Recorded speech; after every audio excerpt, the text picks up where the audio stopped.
Do you think that the Trump presidency is scarier than a Stephen King novel? Short answer to that is yes, I do. I do think it's scarier.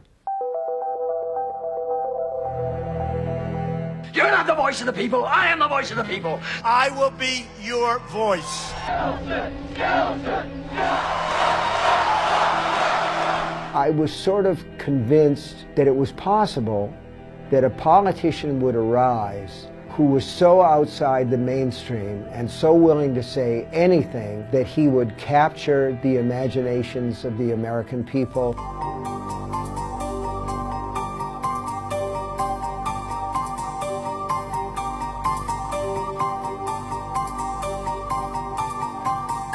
They take him as a joke at first because he has these rallies and he throws hot dogs to the crowd and says, when Greg Stilson's elected, you're going to say, hot dog. We got a real mover and shaker at last. You're going to be so tired of winning. Crazy stuff that nobody would possibly believe, or so we thought, until Donald Trump came along. The man is a clown. He goes charging around the speaking platform like that at every rally. So people want a giggle or two.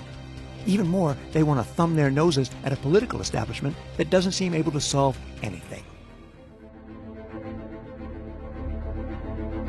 When Greg Stilson actually gains a following, he has a cadre of bikers who support him. You know, they're tough guys, right? Where are the bikers for Trump? And they're at the rallies, and they're there to make sure that nobody heckles Greg Stilson. Get him out of here! Get out! Knock the crap out of him, would you? Seriously. The man had the high, hard, pumping delivery of a revival preacher. You could see a fine spray of spittle from his lips as he talked. So I announced that I'm running for president. What are we going to do in Washington? Throw the bums out. A tremendous roar of approval ripped out of the crowd. We're going to drain the swamp. Drain the swamp.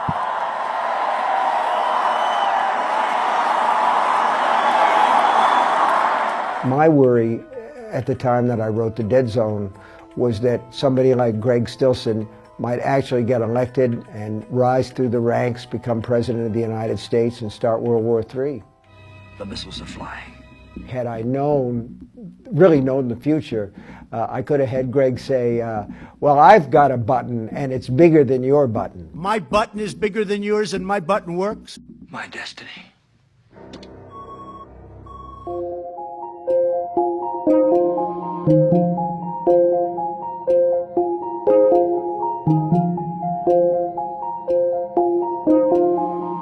The first scene in the book is Greg Stilson at the beginning of his career, and he's selling Bibles, actually. He's a door-to-door salesman. The Bible!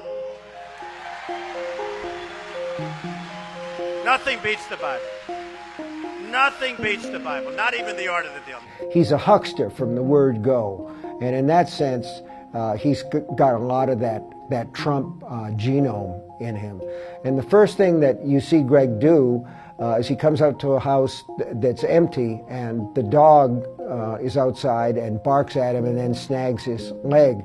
And Greg Stilson kicks the dog to death in the dooryard. The letters I got after that, oh my God, you know, it doesn't matter how many people die in books. The Stand, you know, 98% of the world's population gets decimated, but they care about the dogs, man. You do love your dogs, don't you?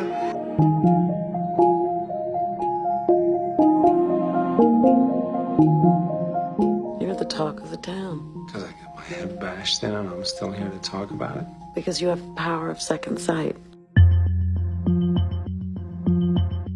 You're magic. Like me. I don't know about magic. I always called it The Shining.